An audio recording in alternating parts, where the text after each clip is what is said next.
In the previous part, you learned about how France was able to abolish monarchy and come up with constitutional monarchy.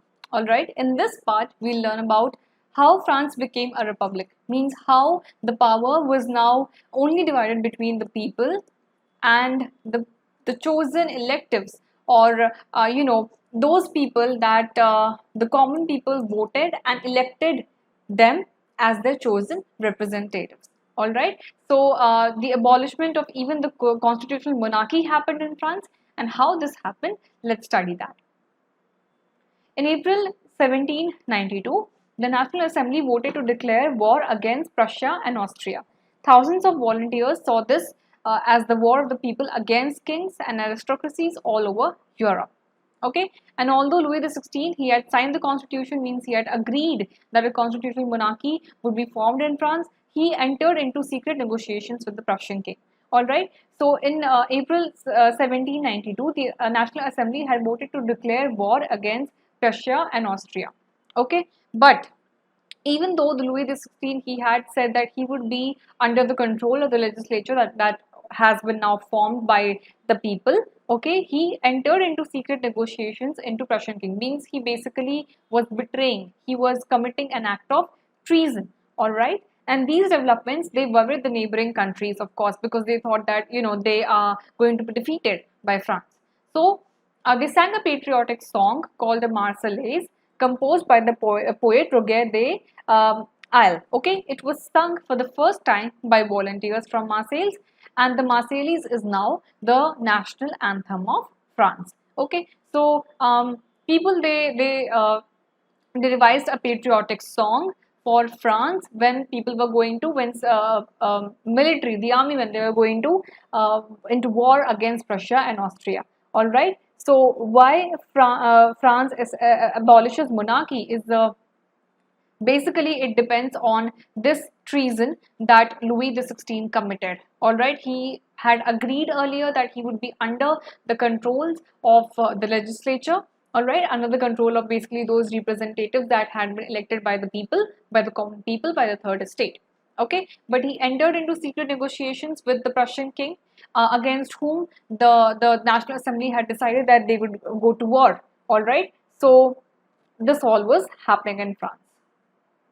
The Revolutionary War that brought losses and economic difficulties to the people, naturally things that wars always do. While the men they were away fighting at the front, women were left to cope with the tasks of earning a living and looking after the family. So while most of the men of the families they went out for the war against Russia, women they took the reins of maintaining the household and earning wages so that their family could be supported. The elderly or the young people in the family could be supported, and large sections of the population were now convinced that the revolution had to be carried further, as the Constitution of 1791 that gave political rights only to the richer sections of the society. So two things were happening now. Louis XVI he had committed an act of treason that would at one time be unfolded, and that would lead to the abolishment of monarchy. Another reason was that the people were still convinced that the richer sections of the people they were controlling. How? Because if you remember, the people who were to be chosen as the representatives of the common people, those people were only those ones who had who used to pay high amount of taxes. All right, and who would pay high amount of taxes? Obviously, people who would have property worth more than the other people. All right, naturally it means that the people who would have more money, who would have more property, they would naturally would pay more taxes. All right, and since the people who were allowed to contest for the representatives of the common people, they were supposed to be rich taxpayers or high taxpayers. Okay, so this had already consolidated, this had already been established that the richer sections of the society they still consolidated power.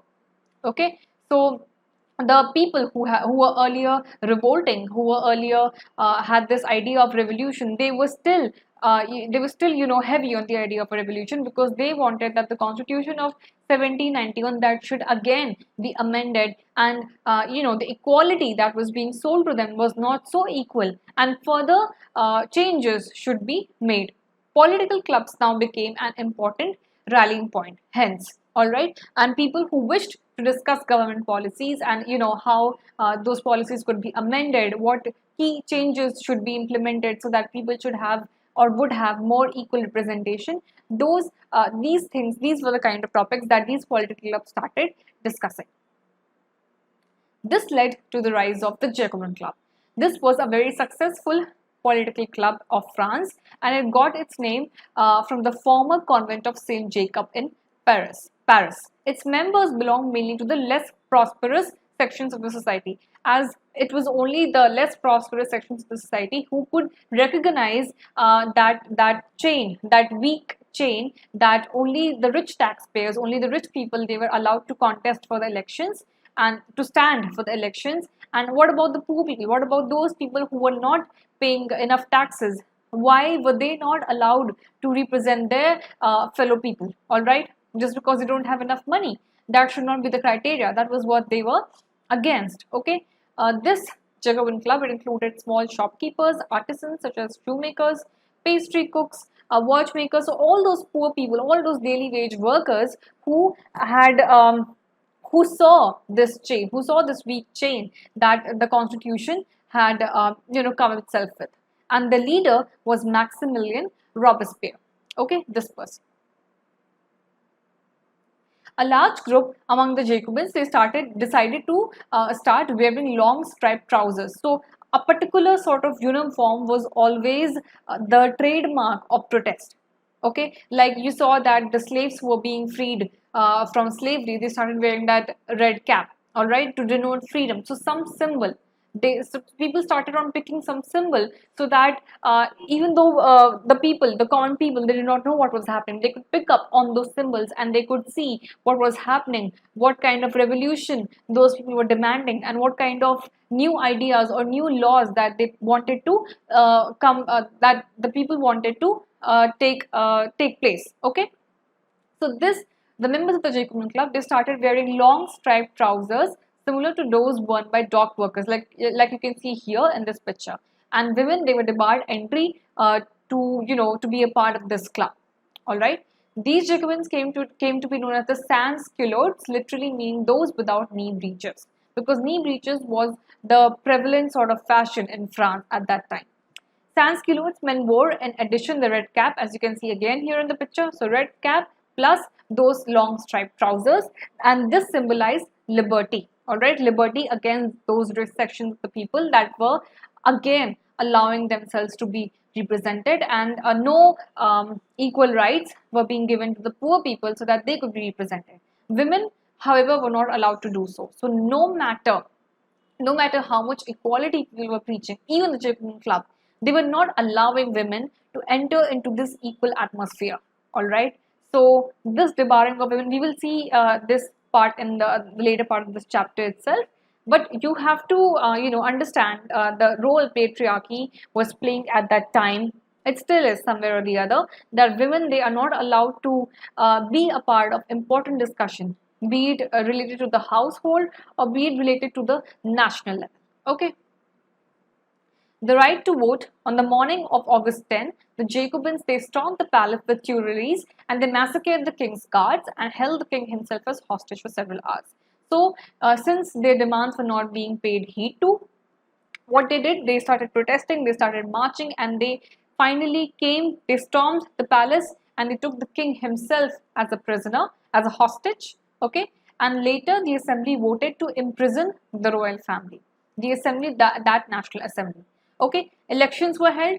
Okay, so what happened, that a meeting between the National Assembly and all those people wearing the long white striped pants and the red caps, all right, those people representing the lower sections of the society, they had convened a meeting and they decided that finally from now on, all men of 21 years and above, regardless of wealth, so be it rich men or be it poor men, all men would be now entitled to vote.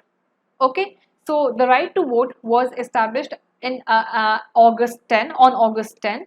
Okay, and this was established by keeping the king as the hostage. All right, and the meeting convened between the National Assembly and all those people who were representing the lower sections of the society. The convention finally ended the monarchy. The newly elected assembly was now called the convention. That newly elected assembly that comprised of rich men as well as poor men. There was no place for women up till now. So on 21st September 1792, it abolished the monarchy. The king was completely gotten rid of and declared France a republic. That means a government that would be run by the people and for the people. The republic is a form of government where the people elect the government, including the head of the government, and there is no hereditary monarchy. So that executive part where the monarch was, the monarch still had its place in the constitutional monarchy. The monarch was now gotten rid of. There was no constitutional monarchy in France. A republic was rather declared. And Louis XVI was sentenced to death since he had committed treason by a court on the charge of treason. And on 21 January 1793, he was executed publicly at the Place de la Concorde. The Queen Marie Antoinette met with the same fate shortly after. So after the king, the Queen Marie Antoinette that was there, and she was supposed to ascend, but she was not because monarchy was abolished, and she also met the same fate because she also committed treason. Key terms to remember here is convent, belonging, that is a building belonging to a community devoted to a religious life, and treason, that is betrayal of one's country or government. The Reign of Terror, 1793 to 1794. In this part, we'll be learning about Robespierre. You know, that leader of the Jacobin Club that basically incited all the people to, to take charge against that rich section of the people who thought that they were representing the third estate, but rather they were not. They were more or less again increasing the divide between the rich and the poor. So this Maximilian Robespierre, he followed a policy of severe control. He was very rigorous, okay, and severe control and punishment. All those who he saw as being enemies, he said that, behead this person. Okay, so even a single one, though those were imprisoned and then tried by revolutionary tribunal. All right, if the court found them guilty, they were guillotined. And the guillotine is the device, as you can see in the picture. There's the wooden frame and there's the blade. So the person's head, sorry, not here. The person's head was placed in this hole over here. All right, the head used to go here, and then this blade used to come at the top of the person's head, and the person was beheaded. Okay, so this person, Robespierre, since he was the leader, so he decided, and whenever he saw that a person was trying to act against the laws, or whether the person was trying to be an enemy of the republic, all right, so he used to make sure that those people got arrested, those people got imprisoned, and then a tribunal, he was brought before a judge, and a trial used to happen, and if the person was found guilty, immediately he was beheaded. All right. So this was a very rigorous policy, and that is why Maximilian Robespierre, his reign was known as the Reign of Terror. It went about for an year. Equality was also sought to be practiced through forms of speech and address. Instead, so earlier there was this this title that was used to call Sir as Monsieur, and for Madame it was Madame, for all French men and women. And now during the reign of Maximilian Robespierre, citoyen and citoyenne, okay, this both of them means citizen. All right, so an additional N and E for the female, whereas for the male it was citoyen, only a single E and N. All right, so so what he decided was, no, titles like sir and madam would not be pronounced, since all of us want to be equal, so there would be only one title, citizen. All right, Robespierre, he rationed meat and bread. So he decided, and he looked up to it, that everybody, they got equal amounts of ration for food and ration for everything else. So he even forced the peasants to transport their grains to cities to sell at fixed prices. All right, and all citizens, they were required to eat plain eagle-eyed, de-eagle-eyed equality bread. So there was a certain sort of bread that was being produced from now on, and only that bread was used to be distributed among all the citizens. And expensive white flour, that was forbidden. All right, so expensive white flour, which you call maida, that was forbidden, and only this de-eagle-eyed, this equality bread was given to all, and he saw that meat and bread, they were rationed, and to those cities where there was a demand for more bread, he made sure that peasants had to sell their items there, even if that was to be done by force. Churches were shut down and the buildings converted into barracks or offices, and Robespierre pursued his policy so relentlessly that even his supporters began to demand moderation. So there was no concept of moderation. There was no flexibility that Robespierre even tolerated, and no flexibility that he allowed to take place. So finally, he was convicted by a court in July 1794, and he was arrested on the next day and sent to the guillotine. A new constitution and a directory. So a new constitution was finally introduced, which denied the vote to non-propertied sections of society and provided for 2 elected legislative councils. So basically another reformation happened, and it denied the vote to non-propertied sections, means people who did not have property, and provided only for 2 elected legislative councils. So earlier there was only one legislature. Now this constitution demanded that there would be 2 elected legislative councils, and these then appointed a directory and executive made up of 5 members. Alright, so earlier we had a group of people, ministers.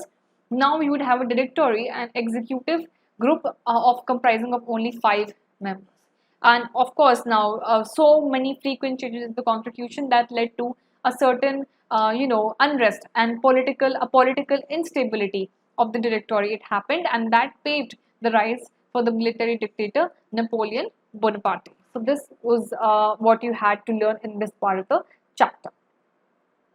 Now we'll be talking about women slaves and the French Revolution. We will be talking about the plight of women that was there in the French Revolution, and also what was going on with the slaves. So you have seen till here that women, they were given no right to vote. They were not allowed to participate even in secret societies that used to discuss the policies of the government. So women were completely debarred, and of course slaves, they had no right. So even though the French Revolution, people in the French Revolution, they were proclaiming for equality and liberty for everybody, but nonetheless, women and the slaves, they were debarred from these equal participations. Most women of the third estate, that is the common people, that you have the third ring of the society, they had to work for a living, and most women, they did not have access to education or job training. Only daughters of nobles or wealthier members, they of the third estate, they could study at convents. So only wealthy people, they could study, and the rest of the people, they were not even allowed to study. They could not even afford to study, and they were not even allowed to study. So naturally, when the men, they went to war, they had to, whatever they could do, they had to work in order to provide a living for their family. So, and after that happened, after either they were the rich people, the rich women, even after they studied, they were a suitable marriage was being arranged for them, and even those poor people who had no access to education or job, after a certain period of time, they were also being arranged in marriages. Working women had to handle, of course, their families as well as their jobs. That is either to queue up for bread, or to look over the children, to fetch up water, and to look after whatever job they were doing in order to provide. Moreover, their wages were lower than those of men. So inequality, inequality, inequality. No matter how much the French people, they screamed of equality during this revolution, women were debarred from being even a part. Even the women could not think themselves to be a part of this equal representation. What was the role of women thus in the revolution? About 60 women's clubs came up in different French cities, including the famous the Society of Revolutionary and Republican Women. Since women were not allowed to be a part of any secret society, they came up of a secret society of their own, and the most famous of them was the Society of Revolutionary and Republican Women. Women were disappointed that the Constitution of 1791 reduced them to passive citizens, and they demanded the right to vote, to be elected to the assembly, and to hold political office. So they demanded their political rights. They demanded that they should also be, considered worthy of being active citizens in order to vote, and also of being worthy to be elected at the assembly. so that they could formulate laws that were women friendly, and that economic instability could also be bridged. Now, what rights did women have? In earlier years, the revolutionary government did introduce laws that held the lives of the women. And what were these laws? That was schooling was made compulsory for all girls, and women could now train for jobs, could become artists or run small businesses. Marriage was made into a contract entered into freely and registered in the civil law, and divorce was made legal and could be applied for both men and women. So there were two kind of rights that women had earlier. The right to school. Schooling was made compulsory. Even though schooling was made compulsory, there were still people, the poor people, who could not afford for education. And of course, when people are very poor and they request people, the rich people, to give them education, most of the time they are denied. All right, on the account of them being poor. Still, there was a constitutional right that allowed all the women, that they were liable. They were not liable. They were, equal to equal under the law to study. As men were allowed to study, so as boys were allowed to study, so girls would also be allowed to study. And not only study, they could even be, trained for jobs and become small artists. So when men used to go to war, of course, how would the women handle the situation at home? How would they earn for the family? So they were allowed to train for jobs and become small artists, or to have small business, some certain possession that they could have, so that they could run their, and they could provide their family basically. And marriage was also made into a contract, means the divorce was made legal. So if a woman wanted to divorce against her husband, she could file the divorce that was made legal. So this was the rights that was given to women. Now, the struggle that women were facing was the right to vote. They did not have any representation in the political scenario of the society. Okay, women's struggle for equal political rights, however, continued. All right, and they demanded that they should also be given some representation in the assembly. During the reign of terror, that means during the rule of Robespierre, he saw to it that all the women's clubs, they were closed. So no matter how much of a big proclaimer of equality he may think of himself, he was not in favor of equality for women. So he saw to it that women's clubs were closed.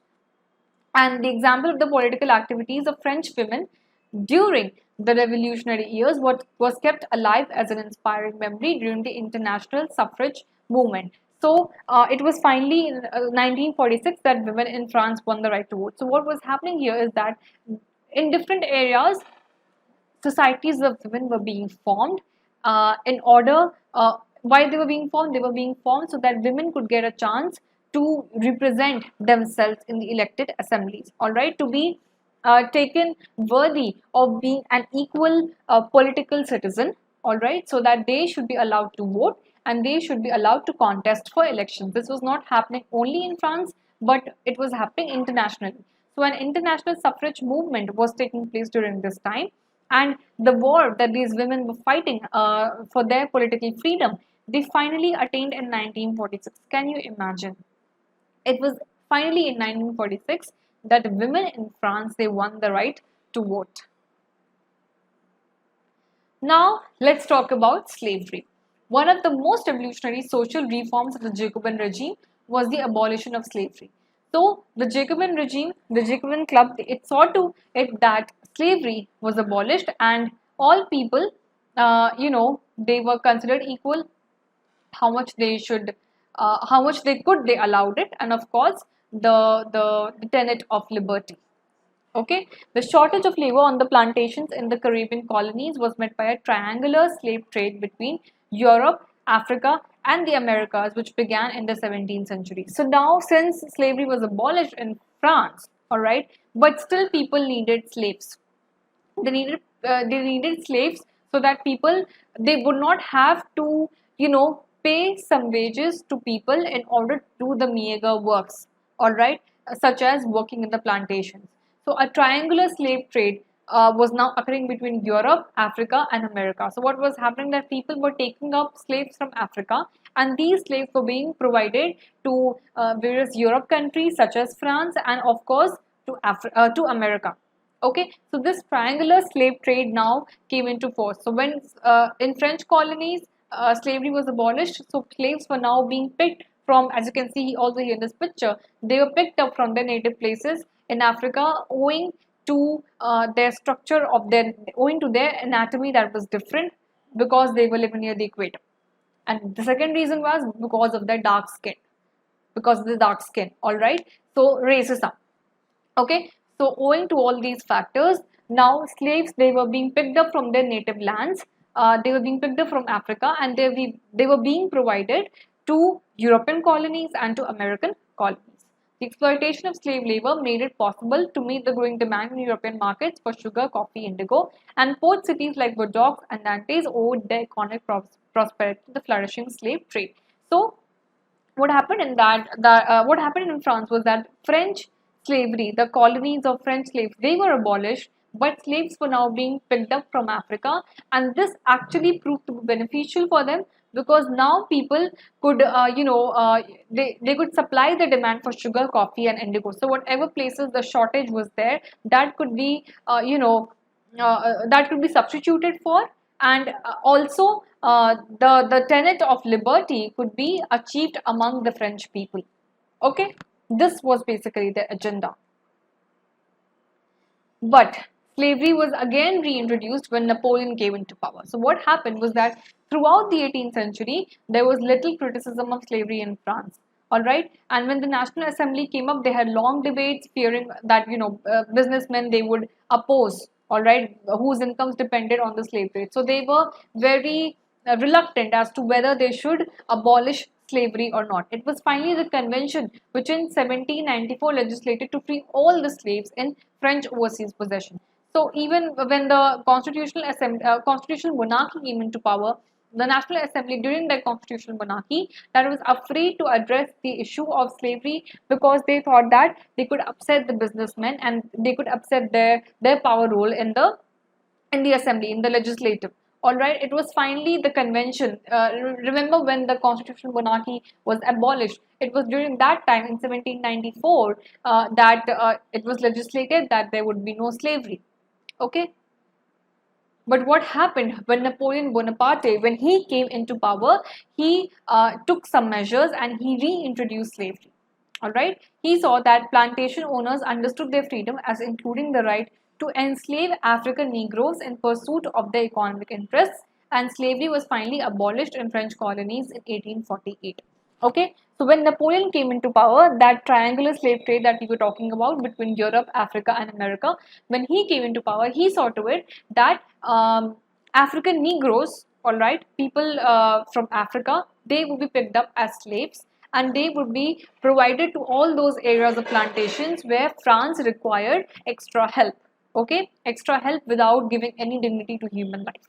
All right, and Napoleon, he reintroduced slavery, and when Napoleon came, he was picking up basically African slaves, African Negroes. All right, slavery was then finally abolished in French colonies in 1848. So this slavery was now basically pertaining to the liberty of Africans. Okay, so liberty for Africans. It was in 1848 that all sorts of slavery, be it the French slavery was already been abolished, but when African Negroes, they were started being picked up from the native lands, it was finally in 1848 that was also abolished, and an identity to African lives that was started to being recognized. As you can see here, he's right, boys. Slavery is illegal and immoral and inhuman as well. The key terms to remember here: Negroes is a derogatory term. Please do not use it.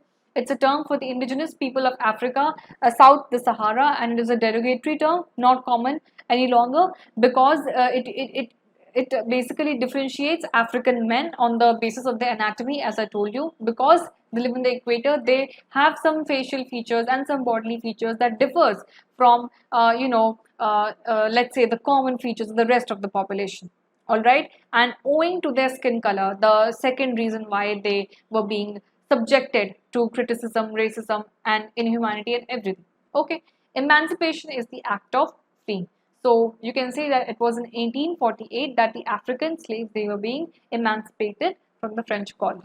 So this was the section where you learned about the plight of women and slaves in and during the French Revolution.